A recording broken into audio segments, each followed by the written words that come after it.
आपके माथे पे ओम लगा के भेजता ना, तो उसने ओम क्यों नहीं लगाया था मुफ्त में बलि की।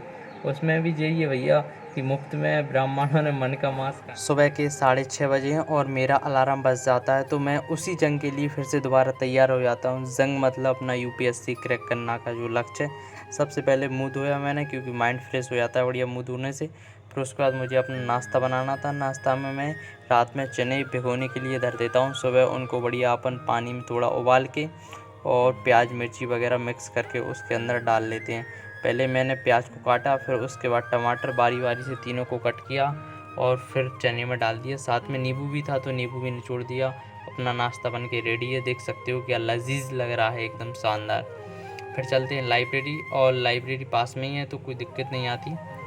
सबसे पहले लाइब्रेरी में चल के अपन अपना हिस्ट्री का रिवीजन करना है, क्योंकि हिस्ट्री ख़त्म ही होने वाली है। वैसे तो ख़त्म हो गई, लेकिन मैं अभी जो अपनी एनसीईआरटी रहती है ना, उनसे रिवीजन कर रहा हूँ।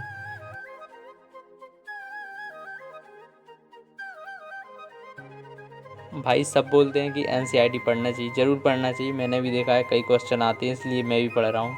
लेकिन कहते हैं कि मतलब स्टार्टिंग में पढ़ना चाहिए, ये मेरे पल्ले नहीं पड़ा। मैं पर्सनल एक्सपीरियंस बता रहा हूँ अपना। मैंने जब एनसीईआरटी पढ़ी थी ना, तो मुझे कुछ समझ में भी नहीं आ रही थी, मतलब कि क्या पढ़ रहा हूँ। क्योंकि 12th क्लास तक तो अपन खूब मौज मस्ती करते हैं, तो इतने अच्छे से अपन ने जियोग्राफी पॉलिटी इकोनॉमी वगैरह पढ़ा नहीं है। तो एनसीईआरटी पढ़ते हैं तो कुछ पल्ले ही नहीं पड़ता। इसलिए सबसे पहले मैंने विजन आईएएस की क्लास ली, और फिर उसके बाद एनसीईआरटी अब पढ़ रहा हूँ। मतलब पहले तो नॉर्मल पढ़ी थी, मार्क करते गया था, लेकिन कुछ दिमाग में नहीं घुसा था। 1 डेढ़ महीने में ख़त्म कर दी थी, क्योंकि पल्ले ही नहीं पढ़ रहा था कुछ। तो फिर अब मैं क्लास लेने के बाद बारी बारी से ख़त्म कर रहा हूँ, और इनसे क्वेश्चन आते हैं। ये रियलिटी बात है, मैं खुद पढ़ रहा हूँ भाई, सच में क्वेश्चन आते हैं। फिर जो नाश्ता लाया था मैंने, वो नाश्ता किया, क्योंकि नाश्ता सुबह इसी वजह से लाता हूँ लाइब्रेरी में, कि लाइब्रेरी में भूख लगती है ना, तो नाश्ता कर लेंगे। और अपना फिर सेशन कंप्लीट किया बाकी का बचा, और अब चलते हैं घर पे, क्योंकि नहाना भी और खाना भी बनाना। अगर आप लोग मेरे ब्लॉग देखते होगे तो आपको पता होगा मैं खाना खुद बनाता हूँ अपने लिए, और खुद टाइम मैनेजमेंट करके चलता हूँ। कोई दिक्कत नहीं है, अगली साल जब पेपर लगेगा ना, तब देख लेंगे। खाना बनाया, नहाया और फिर खाना खाया। खाना सिंपल ही था, जो सोया चंक्स आते हैं ना, उनकी सब्ज़ी बनाई थी और रोटी थी। खाना कंप्लीट किया, फिर चलते हैं लाइब्रेरी। और नींद भी आ रही थी, तो मैं रूम पे पढ़ता ही नहीं हूँ वैसे। फिर नीचे लाइब्रेरी के नीचे जो शॉप है, वहाँ से मैं जो OMR सीट रहती है ना, वो निकलवा के लाता हूँ, क्योंकि अब लगाना था मुझे टेस्ट। और भाई ये मेरी लाइफ का फर्स्ट टेस्ट है, लाइफ का नहीं मतलब यूपीएससी के अंदर मेरा फर्स्ट मॉक टेस्ट है। अगर आपको भी लगाना है तो आप यूपीएससी फ्री मटेरियल नाम से वेबसाइट है, उससे आप डाउनलोड करके लगा सकते हो जी। और अगर आपको OMR सीट चाहिए ना, तो इसका PDF मैं आपको डाल दूँगा, आप मुझसे पूछ भी सकते हो।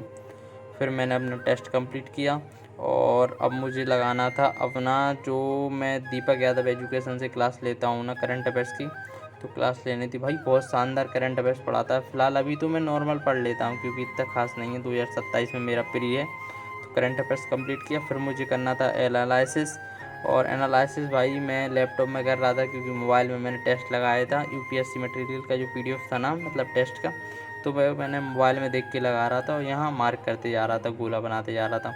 तो आँख थोड़ी दर्द हो रही थी, इस वजह से मैंने लैपटॉप में ही अपना खोल लेता हूँ। जो PDF था उसी के नीचे सॉल्यूशन भी दिया था। ये सबसे खास बात रहती है अच्छी, कि उसी में सॉल्यूशन और ऊपर ऊपर सारे क्वेश्चन 100। तो उसके बाद मैंने अपना एनालिसिस किया, और आपको दिख रहा होगा मार्क्स आए हैं भाई 29.56। लेकिन कोई दिक्कत नहीं है। और कुछ नहीं यार, ठीक है, अब आ गए जितने आ गए। पहला टेस्ट था लाइफ का। बुरा तो लग रहा था कि इतने दिनों से पढ़ रहा हूँ, लगभग 15 महीने होने वाले हैं, 29 नंबर आ रहे हैं। मैंने टोटल क्वेश्चन अटैम्प्ट किए थे भाई 26, मतलब 26 मेरे सही हुए। मैंने 60 अटैम्प्ट किए थे, जिसमें मेरे बाकी के 34 क्वेश्चन रॉन्ग हो गए। एक्यूरेसी बहुत ख़राब हुई है मेरी। तो रूम पे आया मैं, और माइंड भी अपसेट था, क्योंकि मम्मी का ही कॉल आया था, तो वो मुझसे पूछ रही थी क्यों ऐसे उदास सा लग रहा है। मैंने बोल दिया, मैंने कि नींद आ रही है मुझे। तो रूम पे आने के बाद केला खाया, और चलते हैं जिम।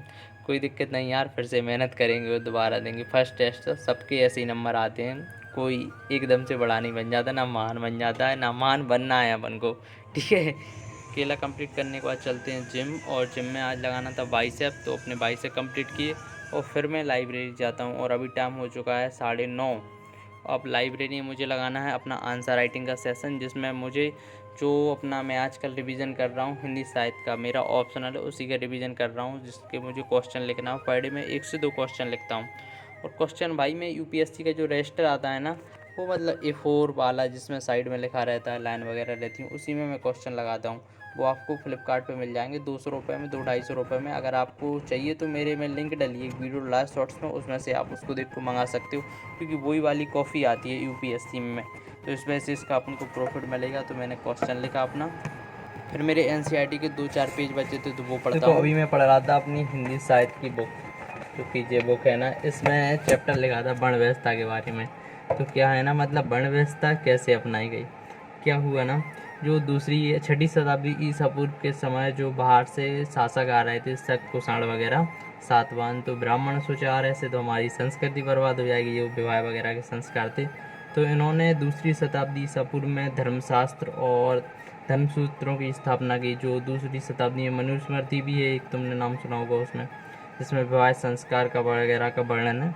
इनने कहा कि पूरे समाज को ये नियमों का अनुसरण करना चाहिए। तो इनने सोचा यार हमारा इतना प्रभाव तो है ही नहीं है कि लोग अनुसरण करें, ब्राह्मणों को तो करना चाहिए। इनने कहा हम तो जरूर करेंगे, लोग करें या ना करें। तो फिर इनने तरकीब अपनाई। आपको पता होगा वर्ण व्यवस्था में 4 चीज़ें आती हैं।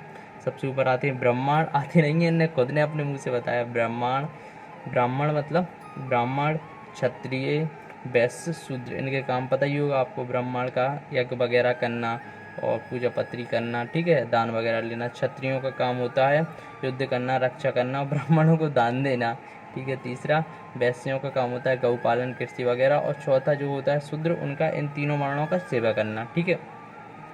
फिर क्या हुआ, इनने सोचा यार पूरे समाज में कैसे इस चीज़ का मतलब नियम कानून बनवाएं, अनुसरण करवाएं। पहला इनने तरीका देखा कि चलो सबके ऊपर कहते हैं कि देवीय व्यवस्था है, ये एक पुरानी परंपरा है, मतलब देवताओं की परंपरा है इस नाम से। दूसरा इनने तरीका अपनाया कि राजाओं को कहें कि राज्य में ये चीज़ें नियम लागू कराएं, क्योंकि राजा तो भाई इनकी बात मानता था, सम्मान भी करता था।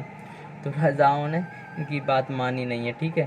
फिर तीसरा इनने सोचा कि क्यों ना ऐसा कुछ किया जाए कि सब लोग मतलब हमारी बात माने। तो इनने देवी व्यवस्था का अनुसरण किया था। और देवी व्यवस्था में इनने पता है क्या होता है, देवी व्यवस्था में एक ऋग्वेद का होता है पुरुष सूक्त, जिसमें कि ब्राह्मण है ना वो मुख में से आया है, क्षत्रिय भुजाओं से आया है, और वैश्य आया है पैरों से, और शूद्र और पंजों से, मतलब नीचे से बिल्कुल। इस वजह से भाई अच्छी व्यवस्था। और एक ऐसी वो है, वो बलि देने की प्रथा, मुफ्त में बलि की। उसमें भी यही है भैया कि मुफ्त में ब्राह्मणों ने मन का मांस खाने के लिए दम से बलि प्रथा की व्यवस्था बनाई है। भाई अपन एक स्टूडेंट, मैंने कई लोगों को देखा है जो पता नहीं इन चीज़ों पे फालतू गैर करते हैं, समाज लगते रहते हैं, हिंदू धर्म, हिंदू मुस्लिम करते रहते हैं। भाई आप यूनिवर्सल बीइंग हो, क्यों अपने आप को समेट के रख रहे हो।